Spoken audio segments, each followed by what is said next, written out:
Om Swastiastu.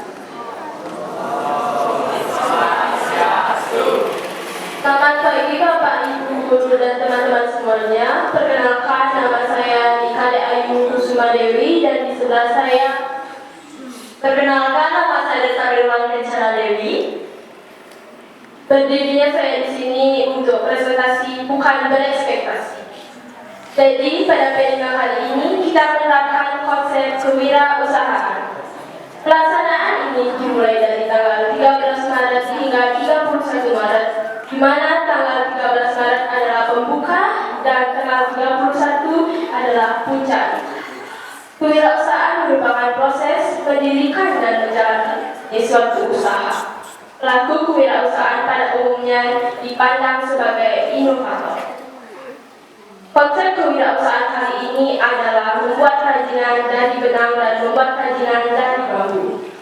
Baik, di sini saya akan melanjutkan. Jadi, apa sih itu kerajinan dari benang dan bambu? Kerajinan benang adalah kerajinan yang bahan utamanya adalah benang, dan kerajinan bambu adalah bahan utamanya bambu. Baik, akan dilanjutkan oleh teman saya. Baik, di sini saya akan menjelaskan manfaat-manfaat barang yang ada di dalam kedai mini kami. Yang pertama, manfaat topi. Melindungi kita dari teriknya matahari, dapat dijadikan sebagai ciri khas fashion, dan tentunya yang saya lakukan saat ini, yaitu dapat menjadi media promosi. Yang kedua, manfaat tas. Dapat membawa barang sesuai kebutuhan kita sebagai aksesoris atau penunjang penampilan, dan tentunya juga sebagai peluang bisnis dan investasi. Yang ketiga, manfaat lampu. Untuk kondangan di umat Hindu, seperti kondangan di acara menikah dan lain-lain. Yang keempat, manfaat keranjang. Di sini terdapat dua keranjang yang berukuran berbeda. Nah, pastinya fungsinya juga berbeda-beda. Manfaat keranjang besar ini adalah untuk tempat banten, yaitu pejati. Yang kecil, untuk umat Hindu kepura, untuk tempat sarana panjat sembah.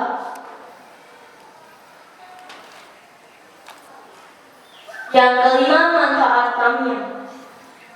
Perayaan Hari Raya Kuningan menurut umat Hindu sebagai merayakan kemenangan Dharma melawan Adharma.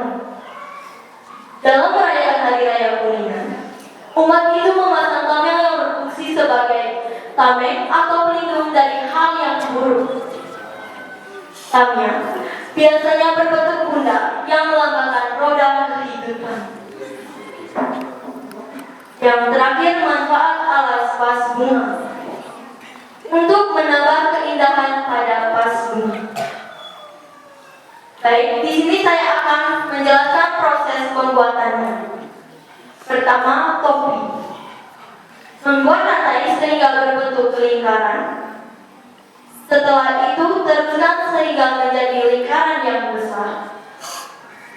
Setelah jadi, tambahkan hiasan di sekitar topi dan jadilah sebuah topi. Kedua, tas. Pertama, buatlah rantai yang cukup panjang. Setelah itu, tambahkan rantai sehingga berbentuk kantong persegi. Lalu, tambahkan tali di atasnya dan jadilah sebuah tas. Ketiga, lampu. Pertama, membuat rantai sehingga berbentuk lingkaran. Setelah itu, teruskan lingkaran sehingga menjadi lebih besar. Setelah jadi, isilah motif sesuai keinginan kalian, dan jadilah sebuah lampu. Keempat, keranjang. Pertama, buatlah anyaman. Setelah itu, silangkan anyaman tersebut. Tambahkan lengkungan dan tekuk bambu sehingga berbentuk keranjang, dan jadilah sebuah keranjang. Kelima, tamya. Pertama, buatlah lingkaran, terus menerus dan tambahkan variasi seperti warna. dan jadilah sebuah tamiang. Terakhir alas pas bunga. Pertama, buatlah lingkaran. Tambahkan warna dan bentuk yang berbeda-beda. Dan jadilah sebuah alas pas bunga.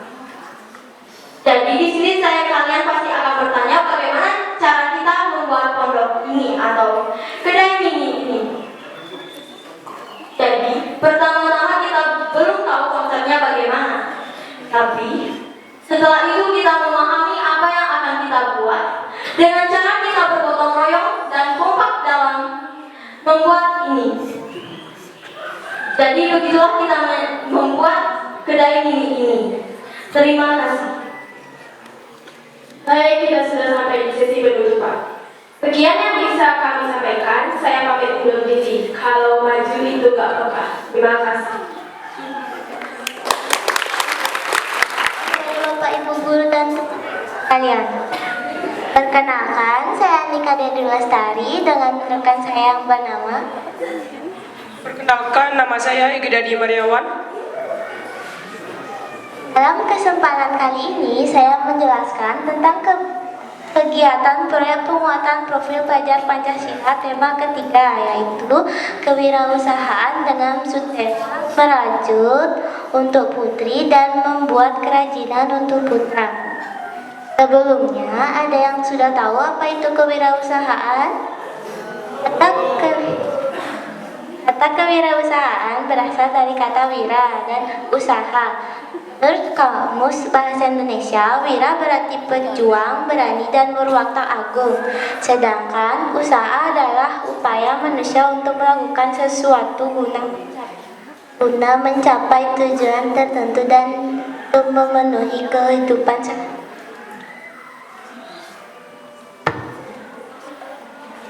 Secara umum, kewirausahaan adalah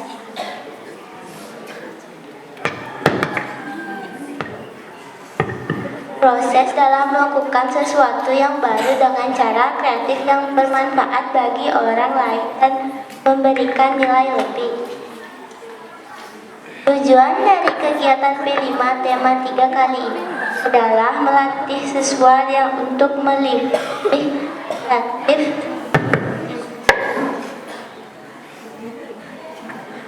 kreatif, berpikir kritis, dan mandiri. Kita sebagai generasi muda dituntut memiliki kompetensi global, namun tetap memegang teguh nilai-nilai ketimuran sesuai dengan Pancasila. Kegiatan P5 kali ini dilaksanakan di Aula SMP Negeri 4 Pupuan pada tanggal 13 Maret sampai 31 Maret 2023. Pembukaan dilaksanakan pada tanggal 13 Maret 2023 yang dihadiri seluruh siswa SMP Negeri 4 Pupuan. Kemudian siswa kelas 7 diberikan sosialisasi tentang cara dan teknik dasar merajut. Sedangkan siswa kelas 7 diberikan sosialisasi tentang cara membuat keranjang. Seterusnya, seluruh siswa langsung dibimbing untuk melakukan praktek.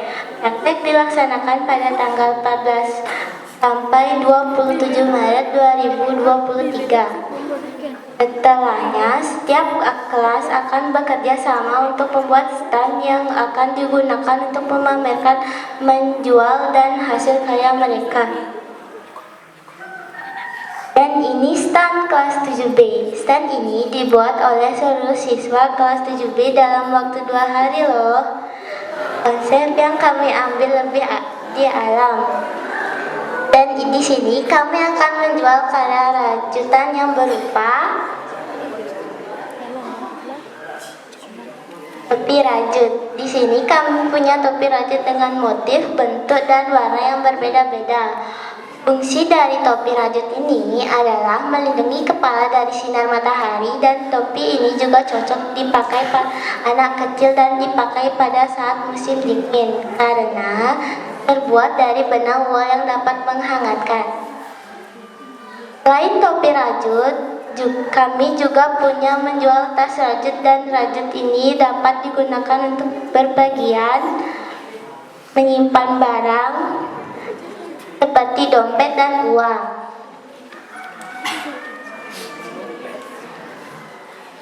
Kami juga menjual tatakan gelas atau vas. Di sini kami juga banyak motif dan berbagai warna. Fungsinya dari tatakan gelas atau vas ini adalah menjaga agar permukaan meja dapat kamu menaruh gelas tetap kering dan bersih karena sudah ditandai oleh coaster tadi. Selain itu, kalian juga dapat menggunakannya untuk mendekorasi. Selain hasil rajutan, kami juga menjual keranjang. Di sini kami menjual dua jenis keranjang, yaitu keranjang besar yang berfungsi untuk menyimpan bahan pejati dan keranjang kecil. Keranjang kecil untuk berfungsi menyimpan sarana persembahyangan. Sebelum presentasi kami kali ini ditutup, saya harap teman-teman mampir ke stand 7B ya untuk membeli maupun hanya sekadar melihat-melihat. Demikian beberapa hal yang bisa saya sampaikan pada kesempatan hari ini. Saya mohon maaf sebesar-besarnya apabila ada tutur kata maupun tindakan yang kurang berkenan bagi Bapak dan Ibu dan teman-teman semua. Dengan ini, presentasi hari ini saya tutup. Terima kasih atas perhatiannya. Om Santi Santi Santi Om. Pada pembukaan P5 ini, kita dijelaskan cara membuat rajutan dan anyaman. Dan kita juga disuruh mempraktekannya agar kita bisa pamerkan pada orang-orang yang ingin membeli karya-karya kita. Dan di sini saya akan memberitahukan apa itu pameran. Pameran adalah kegiatan untuk menampilkan suatu karya atau benda dalam usaha memperkenalkan produk yang berupa barang, jasa, atau prestasi kepada orang-orang. Pameran ini suatu kegiatan yang dilakukan untuk menyampaikan suatu ide atau gagasan melalui sebuah karya seni rupa sehingga bisa diapresiasi oleh orang banyak. Dan fungsi pameran seni rupa ini adalah untuk sebagai sarana edukasi, 2 sebagai sarana apresiasi, 3 sebagai sarana prestasi, 4 sebagai sarana rekreasi.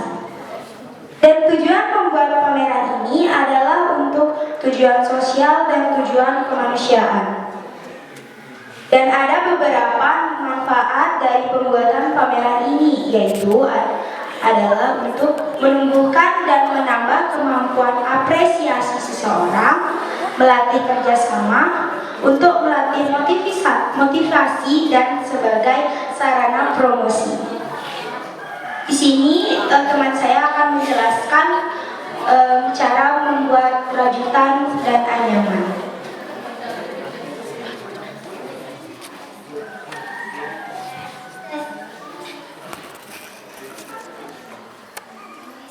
Di sini saya akan menjelaskan tahap-tahap cara membuat anyaman menggunakan bambu.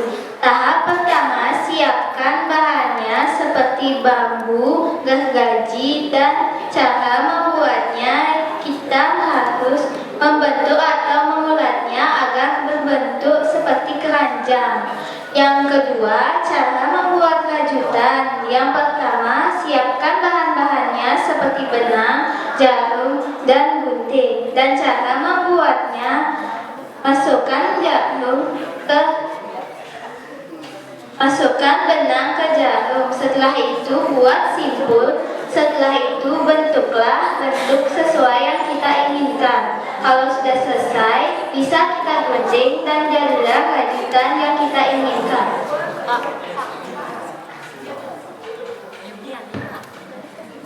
Sekian presentasi dari kita hari ini. Jika ada kurangnya, saya mohon maaf yang sebesar-besarnya. Semoga apa yang saya sampaikan berguna bagi saya sendiri dan orang lain. Om Santi Santi Santi Om. Om Swastiastu.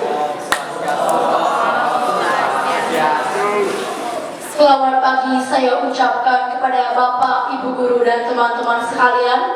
Jadi perkenalkan, nama saya Nimade Sri Renitausari dan teman saya Igedinata Pranita. Jadi pada kesempatan kali ini saya akan mempresentasikan karya yang telah saya buat dan teman-teman saya pada tanggal 31 Maret 2023.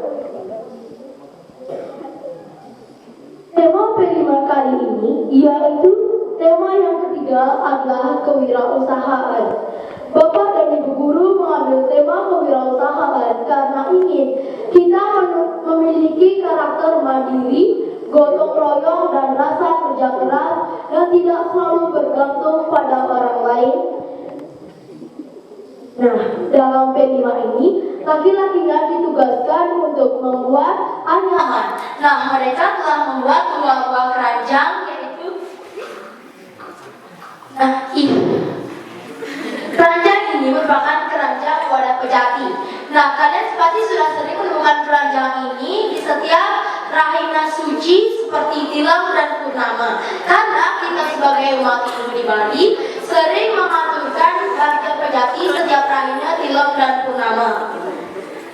Sedangkan keranjangnya ini bernama keranjang wadah sarana dan prasarana. Keranjang wadah sarana dan prasarana Kepura. Ini biasanya kita gunakan sebagai tempat bunga, dupa, dan wangi saat hendak sembahyang di pura. Sedangkan kami para perempuannya telah membuat rajutan. Sebelumnya, izinkan saya bertanya, apakah kalian sudah tahu apa itu rajutan? Jadi, rajutan merupakan suatu kerajinan yang bahan bakunya adalah benang. Tahukah kalian bahwa merajut dapat melatih otak kita agar lebih konsentrasi dan melatih otak agar lebih fokus? Saat kita merajut, kita harus ekstra hati-hati dan teliti. Karena jika kita tidak hati-hati dan tidak teliti, kita bisa saja salah memasukkan jarum dan memasukkan jarum ke lubang yang salah. Izinkan saya untuk sedikit bercerita tentang pengalaman saya selama mengikuti P5 tema ketiga kewirausahaan ini. Awal-awal mengikuti P5 tema kewirausahaan ini, saya merasa bingung, ragu, dan tidak percaya diri karena saya belum pernah merajut sama sekali. Tapi Ibu Guru memberi saya support bahwa kita pasti bisa, orang lain saja bisa, mengapa kita tidak? Itu semakin menumbuhkan rasa percaya diri saya dan saya semakin rajin untuk berlatih dan berusaha, dan setelah beberapa hari saya pun menghasilkan karya sendiri. Dalam pelaksanaan P5 ini, saya juga dan teman-teman mendapatkan banyak sekali pelajaran dan pengalaman yang menyenangkan. Banyak sekali pelajaran yang saya bisa dapatkan di sini, seperti menemukan karakter percaya diri, karakter mandiri, gotong royong. Di sini juga kita saling melengkapi antara satu sama lain, saling berkolaborasi untuk mencapai tujuan bersama. Karena jika kita berkolaborasi dan saling bekerja sama dan gotong royong, maka pekerjaan akan lebih cepat selesai. Pentingnya untuk kita selalu bergotong royong dan bekerja sama dalam suatu pekerjaan, karena jika kita bergotong royong dan bekerja sama, maka tujuan kita akan lebih cepat selesai. Kita di sini juga diizinkan untuk membuat satu buah karya bebas sesuai dengan kemampuan kita untuk dipamerkan pada tanggal 31 Maret 2023.